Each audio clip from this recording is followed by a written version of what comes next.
वाले हैं वो ज्योग्राफी का क्लास 6 का जो है एनसीईआरटी का चैप्टर 4 होगा। ठीक है, तो चैप्टर का नाम जो है वो मानचित्र है। ठीक है, चलिए इसके बारे में डिटेल में देखते हैं और मानचित्र को समझने का प्रयास करते हैं कि मानचित्र में क्या क्या दिया हुआ। ठीक है, और जो हमारा मानचित्र होता है वो क्यों इम्पोर्टेंट होता है। तो चलिए यहाँ से शुरू करते हैं। यहाँ पे देखिए बोला जा रहा है कि आप पिछले अध्याय में ग्लोब के महत्व के बारे में पढ़ चुके हैं कि ग्लोब किस तरह से इम्पोर्टेंट है। ग्लोब में अध्ययन की कुछ सीमाएं होती है। ग्लोब में क्या होती है, कुछ सीमाएं होती है जो हम देखते हैं। ठीक है, जब पूरी पृथ्वी का अध्ययन करना होता है तब ग्लोब हमारे लिए काफ़ी उपयोगी साबित होते हैं। यानी जब पृथ्वी का हमारा पूरा नॉलेज लेना होता है तो हमारे लिए ग्लोब इम्पोर्टेंट होता है। लेकिन जब पृथ्वी के केवल एक भाग जैसे किसी देश जैसे इंडिया हो गया, राज्य जैसे मान लीजिए कि आपका बिहार हो गया, यूपी हो गया, इस तरह से ज़िले हो गए, ठीक है, यानी हमारा जो पूर्णिया हो गया या फिर भागलपुर चाहे पटना, इस तरह से जो एरिया हो गए, शहर हो गए। उसके अलावा क्या है कि गाँवों के बारे में जो हमको करना होता है अध्ययन, तो यह हमारे लिए कितना उपयोगी साबित होता है। ठीक है, ऐसी स्थिति में हम मानचित्रों का उपयोग करते हैं और मानचित्र जो होते हैं मानचित्रों का उपयोग करते हैं। और देखिए मानचित्र होते क्या हैं ये देख लेते हैं। ठीक है, देखिए मानचित्र पृथ्वी की सतह या इसके एक भाग का पैमाने के माध्यम से चपटी सतह पर खींचा गया एक चित्र है। यानी कहने का मतलब है कि मानचित्र जो होता है पृथ्वी की सतह और इसके एक भाग के पैमाने के माध्यम से चपटी सतह पर खींचा गया एक चित्र है। ठीक है, लेकिन एक गोलाकार सतह को पूरी तरह से चपटा करना असंभव है। यानी कहने का मतलब कि गोलाकार जो सतह होता है उसको पूरी तरह से चपटा नहीं कर सकते। ठीक है, असंभव है।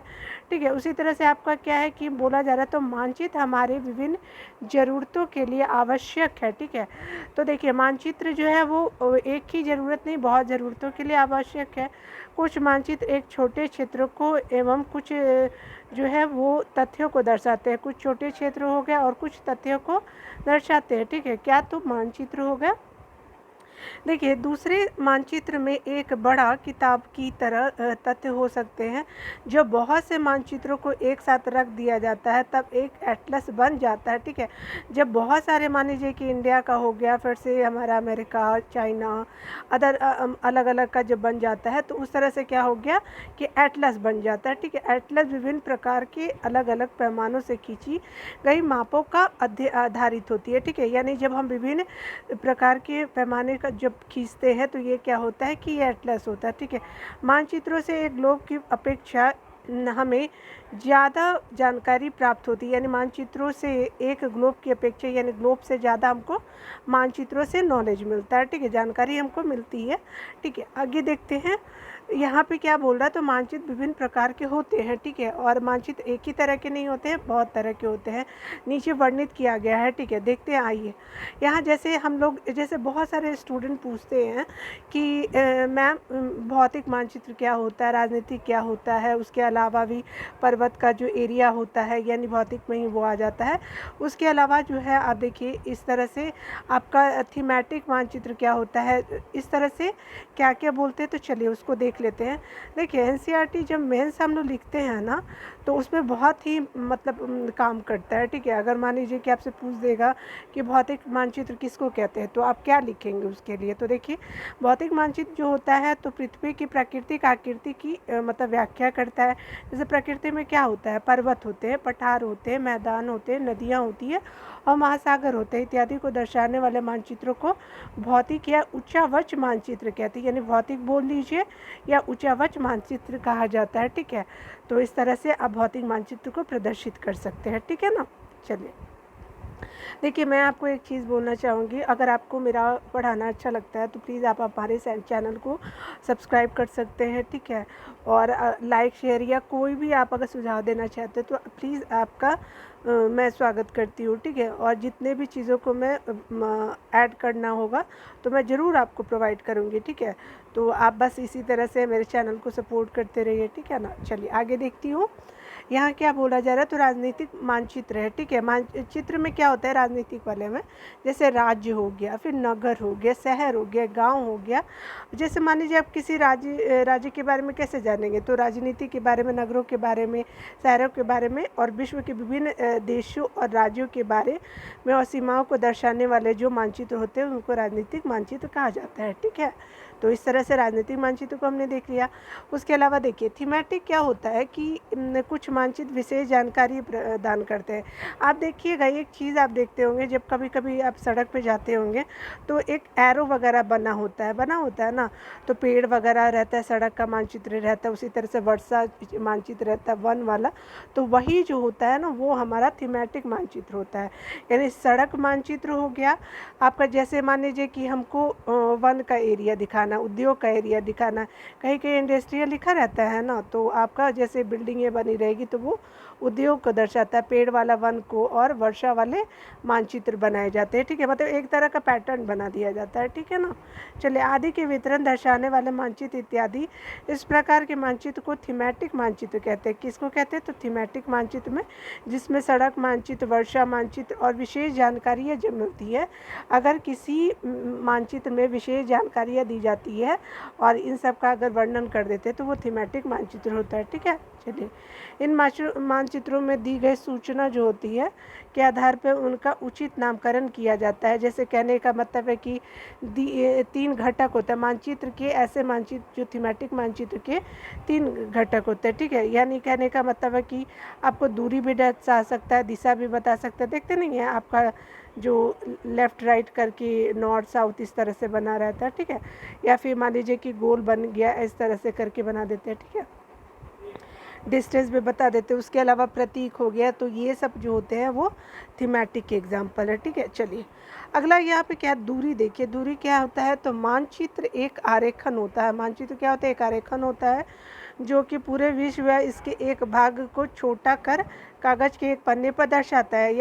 या कह सकते हैं कि मानचित्र छोटे पैमाने पर खींचे जाते हैं, लेकिन इसे इतनी सावधानी से छोटा किया जाता है ताकि स्थानों के बीच की दूरी वास्तविक रहे। ठीक है, यानी इतना मतलब छोटा कर दिया जाता है कि स्थानों की जो दूरी है वो बीच की दूरी वास्तविक रहे। यह तभी संभव हो सकता है जब कागज़ पर एक छोटी दूरी स्थल की बड़ी दूरी को व्यक्त करती है। यानी कहने का मतलब कि आपका मान लीजिए कि कागज़ पे आपने बनाया तो छोटी दूरी हो गया, स्थल की बड़ी दूरी को व्यक्त किया। उसी तरह से इसलिए इस उद्देश्य के लिए एक पैमाना चुना जाता है। यानी पैमाना जो होता है वह स्थल पर वास्तविक दूरी और मानचित्र पर दिखाए गए दूरी के बीच अनुपात होता है। यानी पैमाना जो होता है, जो वास्तविक दूरी और मानचित्र में दिखाई गई जो दूरी है वो अनुपात में दर्शाते हैं। ठीक है, उदाहरण के लिए जो है आपके विद्यालय एवं आपके घर के बीच की दूरी 10 किलोमीटर है। ठीक है, यानी मान लीजिए कि आपका घर जहाँ है और विद्यालय से जब आप आते हैं जाते हैं तो 10 किलोमीटर का है डिस्टेंस। ठीक है ना, जिसे मानचित्र पर 2 सेंटीमीटर की दूरी से व्यक्त किया जाता है, और इसको क्या कर दिया जाता है कि 2 सेंटीमीटर से व्यक्त कर दिया गया। यानी कहने का मतलब कि इसका अभिप्राय है कि मानचित्र का 1 सेंटीमीटर स्थल के 5 सेंटीमीटर को दर्शाया गया है। यानी एक किसको डिनोट कर रहा है? तो 5 किलोमीटर को। ठीक है, और दूसरा एक, तो वो 5 5 5 में 10 किलोमीटर होगा। आपके रेखा चित्र का पैमाना होगा। ठीक है, यानी 1 सेंटीमीटर बराबर कितना हो गया? तो 5 किलोमीटर हो जाएगा। तो 2 सेंटीमीटर बराबर 10 किलोमीटर हो गया। इस तरह से मतलब मान लिया गया है। इस प्रकार पैमाना किसी भी मानचित्र के लिए बहुत महत्वपूर्ण होता है। यानी पैमाना बहुत महत्वपूर्ण होता है मानचित्र के लिए। अगर आपको पैमाने की जानकारी है तो आप मानचित्र पर दिए गए किसी भी 2 स्थानों के बीच की दूरी का पता लगा सकते हैं। यानी अगर आपको पैमाने की जानकारी है तो आप क्या कर सकते हैं कि मानचित्र पर दिए गए किसी 2 स्थानों के बीच की दूरी का पता लगा सकते हैं। यहाँ देखिए, जब बड़े क्षेत्रफल वाले भागों जैसे महाद्वीपीय का देशों को कागज़ पर दिखाना होता है तो क्या होता है कि तब हम लोग छोटे पैमाने का उपयोग करते हैं। यानी कहने का मतलब कि जब बड़े क्षेत्रफल वाले भागों का महाद्वीप हो गया या देशों को जब कागज़ पर दर्शाना होता है तो छोटे पैमाने का उपयोग करते हैं। ठीक है, उदाहरण के लिए देखिए कि यह मानचित्र 5 सेंटीमीटर स्थल के लिए 5 जो है 500 किलोमीटर को दर्शाता है। यानी 5 सेंटीमीटर लिखा है तो वो क्या हो गया? 500 किलोमीटर को दर्शाया गया है। ठीक है, इसको छोटे पैमाने वाला मानचित्र कहते हैं, और इसको क्या कहते हैं? छोटे पैमाने वाला मानचित्र कहते हैं। ठीक है, यहाँ पे क्या बोल रहा है कि जब एक छोटे क्षेत्रफल वाले भाग जैसे आपके गांव हो गए, शहर हो गए, कागज़ पर दिखाना होता है, तब हम बड़े पैमाने का उपयोग करते हैं। यानी कहने का मतलब कि छोटे स्थल के लिए क्या करते हैं, तो हम बड़े पैमाने का उपयोग करते हैं। जैसे स्थल पर 500 किलो जो 500 मीटर है, वो उसकी दूरी को क्या दिखाएंगे, तो 5 सेंटीमीटर दिखाएंगे। यानी कहने का 500 मीटर की दूरी को मानचित्र पे 5 सेंटीमीटर से दर्शाया गया है। इस प्रकार के मानचित्र को बड़े पैमाने वाला मानचित्र कहते हैं। इस प्रकार के मानचित्र को क्या कहते हैं, बड़े पैमाने वाला मानचित्र कहते हैं। बड़े पैमाने वाला मानचित्र छोटे पैमाने वाले मानचित्र की अपेक्षा अधिक जानकारी प्रदान करते हैं। यानी बड़े पैमाने वाला मानचित्र जो होते हैं छोटे पैमाने वाला मानचित्र की अपेक्षा अधिक जानकारी देते हैं। ठीक है, बड़ा वाला जो होता है वो अधिक जानकारी देते हैं। ठीक है, आगे देख लेते हैं अगर कुछ है तो। यहाँ पे बस डायरेक्शन को बताया गया है। ठीक है, चलिए देखिए, जैसे यहाँ पे जो दिया गया तो मैं आपको बता रही, एक गांव का मानचित्र है। जैसे आपको कहा गया, मैं थोड़ा दूर कर देती हूँ, आपको अच्छा से दिख पाएगा। ठीक है, तो देखिए एक जो है वो आपका जो है वो देखिए 1 सेंटीमीटर कितने के बराबर था, तो 10 मीटर के बराबर यहाँ दिया हुआ है। ठीक है, तो अगर ये जा रहा है 0 से 10, तो इस तरह से आपका डिस्टेंस बढ़ता जाएगा। ठीक है, यानी देखिए क्या है कि आपका जो है वो जैसे आपका कोई भी डायरेक्शन दिखाया गया है कि आपका जो है वो खेल का मैदान है, पेड़ है, उसके अलावा सामुदायिक केंद्र है, उसके अलावा कुआं कहाँ है, कुआं के जस्ट आगे देखेंगे तो ये विद्यालय है, हिमालय मैंने बोल दिया। ठीक है, तो ये विद्यालय है। उसके अलावा जो है वो दुकानें का शेप इस तरह से है कि आपके पश्चिम में दुकानें हैं, उसी तरह से आपका विकास का घर हो गया, शीला का घर हो गया, करीम का घर हो गया। उसके अलावा जो है फल उद्यान है, यानी फलों का बागीचा है। ठीक है, इस तरह से पैमाना को दर्शाया गया है जो समझने के लिए पर्याप्त होता है। ठीक है ना। चलिए देखिए, हमारा जो होता है, जैसे मान लेते हैं कि अगर मान लीजिए कि आप जानते हैं कि ये क्या होता है, उत्तर होता है, और ये दक्षिण होता है, ये पूरब होता है, और ये पश्चिम होता है। ठीक है, तो अब मान लीजिए कि हमारा यहाँ से एक लाइन गया। ठीक है, यहाँ से लाइन गया तो किसके किसके बीच में है, तो ये क्या है, उत्तर पूर्व के बीच में। तो पहले उत्तर लिख देंगे, इसके पूर्व में लिख देंगे, उत्तर पूर्व हो गया। उसके अलावा ये जो लाइन है तो क्या हो जाएगा, तो दक्षिण क्या है, दक्षिण पूर्व हो जाएगा। तो ये क्या होगा, तो दक्षिण पूर्व हो जाएगा। ठीक है, तो ये एरिया ये मतलब इन दोनों के बीच में है तो दक्षिण पूर्व, और पश्चिम दक्षिण है तो पश्चिम दक्षिण में क्या हो जाएगा, तो आप पहले दक्षिण को लिखेंगे, पहले दक्षिण को लिखेंगे, फिर पश्चिम को लिखेंगे, यानी आप ऐसे चलेंगे। ठीक है ना। चलिए, उसके अलावा क्या है कि आपका यहाँ पे देखिए, यहाँ फिर क्या करेंगे कि पश्चिम से हम लोग चले उत्तर, तो उत्तर को लिख करके फिर पश्चिम लिख देते हैं। ठीक है, तो ये डायरेक्शन हो गया हमारा, देख लीजिए। ठीक है, प्रधान दिग बिंदु से, ये क्या है, दिक सूचक यंत्र होता है। ठीक है, एक तरह से। ठीक है, चलिए अगला देखते हैं, दिशा की बात की जाए तो दिशा क्या होता है कि अधिकतर जो हम देखते हैं मानचित्रों में ऊपर दाहिनी तरफ तीर का निशान बना होता है। यानी मानचित्रों में जो होते हैं वो ऊपरी दाहिनी तरफ तीर का निशान बना होता है, और उसके जिसके ऊपर जो ऊपर अक्षर उत्तर लिखा होता है, यानी जिसके ऊपर अक्षर उत्तर लिखा होता है, यह तीर का निशान उत्तर दिशा को दर्शाता है। यानी कहने का मतलब कि ये जो तीर का निशान है तो ये क्या होता है, उत्तर दिशा को दिखाता है। उसी तरह आपको उत्तर रेखा हो गया। ठीक है, उसे क्या कहेंगे, उत्तर रेखा हो गया। और जब इसको क्या है, जब उत्तर के बारे में जानते हैं तो आप दूसरी दिशा जैसे पूरब, तो पूरब, पश्चिम और दक्षिण के बारे में पता लगा सकते हैं। ठीक है, मैंने आपको बता दिया अभी। ठीक है, 4 प्रमुख दिशाओं यानी उत्तर, दक्षिण, पूरब, पश्चिम को दिखाया गया, वे प्रधान दिग्बिंदु कहे जाते हैं। ठीक है, यानी ये प्रधान होते हैं। इसके बाद ही कुछ और 4 दिशाएं हैं, जैसे उत्तर पूर्व हो गया, उत्तर से मिलकर के उत्तर से लेकर पूर्व तक उत्तर पूर्व हो गया, यानी ऊ पू ऐसे लिखते हैं। ठीक है, शॉर्ट में है।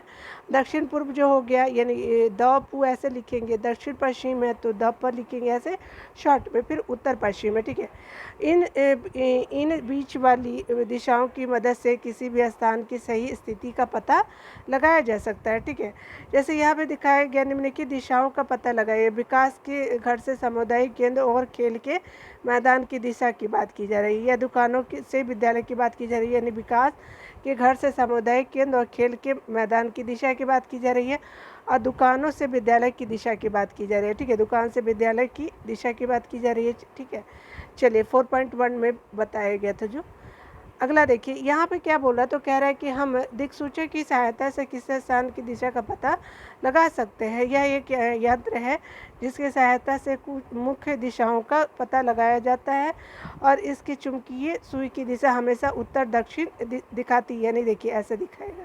ठीक है, तो ये हमारा उत्तर हो गया और ये क्या हो गया, दक्षिण हो गया। ठीक है, देखिए प्रतीक क्या होता है, तो प्रतीक जो होता है यह किसी भी मानचित्र का तीसरा प्रमुख घटक है। ठीक है, किसी भी मानचित्र में वास्तविक आकार एवं प्रकार से विभिन्न आकृतियों जैसे भवनों, सड़कों, पुलों, वृक्षों, रेल की पटरियाँ और कुओं को दिखाना संभव नहीं होता, इसलिए वे निश्चित अक्षरों, छायाओं, रंगों, चित्रों और रेखाओं का उपयोग करके दर्शाए जाते हैं। ये प्रतीक कम स्थान से अधिक जानकारी देते हैं, यानी ये प्रतीक जो होते हैं कम स्थान से अधिक जानकारी देते हैं। ठीक है ना, इन प्रतीकों के इस्तेमाल के द्वारा मानचित्रों को आसानी से खींचा जा सकता है। ठीक है, तथा इनका अध्ययन करना आसान हो जाता है। अगर आप एक क्षेत्र की भाषा को नहीं जानते तब आप किसी भी दिशाओं के बारे में नहीं पूछ सकते हैं, तब आप उन चिन्हों को सहायता से देखने की बात की जा रही है। ठीक है, यहाँ देखिए के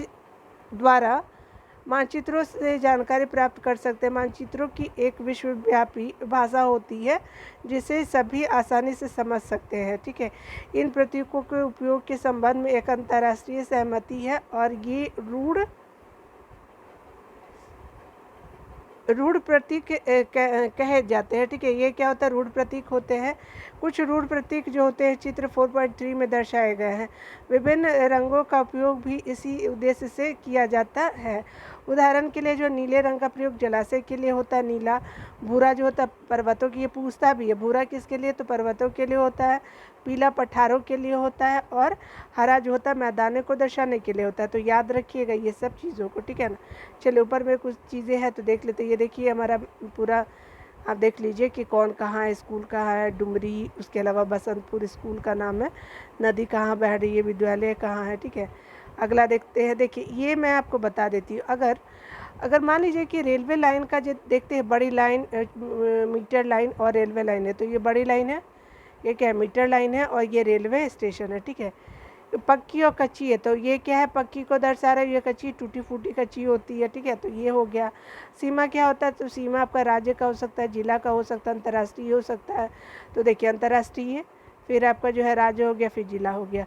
कुआं, तालाब और नगर का हो गया, तो यहाँ पे क्या हो गया, ये इस तरह से। ठीक है, अब उसके अलावा गिरजाघर हो गया, मस्जिद, छतरी हो गया। देखिए गिरजाघर मंदिर हो गया, गिरजाघर हो गया। ठीक है, उसके अलावा जो है वो आपका गिरजाघर हो गया। ठीक है, ये भी गिरजाघर ही है, और ये क्या है, मस्जिद होगा जो नमाज़ पढ़ने लोग जाते हैं। ठीक है ना, इस तरह से। Post office, post telegraph office और पुलिस स्टेशन, पीओ जो लिखते हैं, उसके पीटीओ जो लिखते हैं, टेलीग्राफ वाला, पुलिस स्टेशन जो पीएस लिखते हैं। ठीक है, जब भी आप जाइएगा तो इस तरह से।